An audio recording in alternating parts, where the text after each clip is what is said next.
এটা বাংলার মানুষের গর্ব করা উচিত। আমরা 2 লক্ষ কোটি টাকার বেশি কেন্দ্রীয় সরকারের কাছে আমরা পাই, আমাদের বঞ্চনা করা হয়েছে। এই বাজেটেও আপনারা দেখেছেন বাংলাকে কিছু দেওয়া হয়নি। তো এত বঞ্চনা সত্ত্বেও এবং 5 বছর ধরে 100 দিনের কাজের টাকা বন্ধ, যদিও পরপর 5 বছর আমরা 100 দিনের কাজে ইন্ডিয়াতে প্রথম হয়েছিলাম। গ্রামীণ আবাসিক যোজনা যেটা, সেটাতেও 5 বছর পরপর আমরা প্রথম হয়েছিলাম, সেটাও বন্ধ গত 4-5 বছর ধরে। গ্রামীণ রাস্তা যেটা মানুষের সংযোগ সৃষ্টি করে, সেটাও বন্ধ 5 বছর ধরে, ওটাতেও আমরা প্রথম হয়েছিলাম।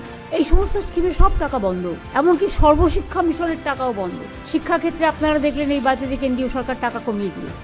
শিক্ষাক্ষেত্রে কোথায় মানুষ টাকা বাড়ায়, তাদের সাহায্য করে, কারণ শিক্ষা জাতির মেরুদণ্ড। শিক্ষা, স্বাস্থ্য, আশ্রয়, দুটো পেটে খাদ্য, এইটাই তো মানুষের জীবনে বাঁচার সবচেয়ে বড় প্রেরণা। সুতরাং এইগুলো আমরা আমাদের সাধ্য মতো, আমাদের যতটুকু আমরা করতে পারি আমরা ততটুকুই বলি। আমরা কিন্তু এটা নয় যে ইলেকশন ইয়ার আসছে বলে আমরা কিছু বললাম সেটা করলাম না, তা নয়। আমরা যেটা বলি সেটা আমরা চালুও করে দিই সেই টাইমে, কারণ আমি মনে করি কথা দিয়ে কথা রাখাটা মানুষের বড় ধর্ম।